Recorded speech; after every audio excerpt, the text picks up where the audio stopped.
හැමදාම එකම විදිහට බිත්තර කනවා වෙනුවට බත් පිඟානක් වුණත් කන්න පුළුවන්. මේ වගේ බිත්තර තෙම්පරාත් එකක් ඔයාලා මීට කලින් හදලා තියනවද? මේ එග් ඩෙවල් එක චිකන් ඩෙවල් එකක් වගේම රසයි. අපි බලමු මේක කොහොමද හදාගන්නේ කියලා. මුලින්ම පෑන් එකට මේ වගේ තෙල් ටිකක් දාගෙන සුදු ලුණු මේ විදිහට දාලා රන්වන් පාට වෙනකම් බැද ගන්න. මම මෙතනදී සුදු ලුණු බෙක් 3ක් වගේ ප්‍රමාණයක් ගත්තා.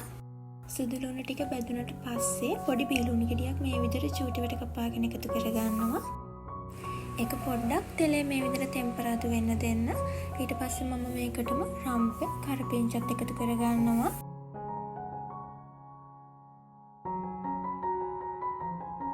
ඒ ටික හොඳට ටෙම්පරාදු වුණාට පස්සේ මම තඹගත්ත බිත්තර 3ක් එකතු කරගත්තා 4ට කපාගෙන.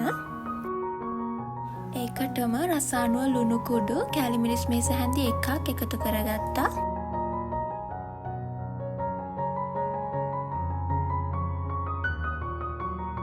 ඒ ටික හොඳට කලවම් කරලා පොඩි තක්කාලි ගෙඩියක් මේ විදිහට චූටිවට කපාගෙන මම මෙතනට එකතු කරගන්නවා. මාළු මිරිසුත් මේ විදිහට රවුම් හැඩයට කපාගෙන එකතු කරගන්නවා.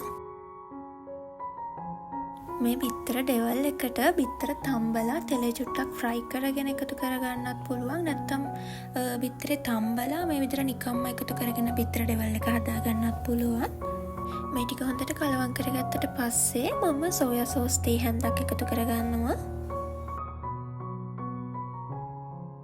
ඒකටම තක්කාලි සෝස් තේ හැන්දි 3ක් එකතු කරගත්තා.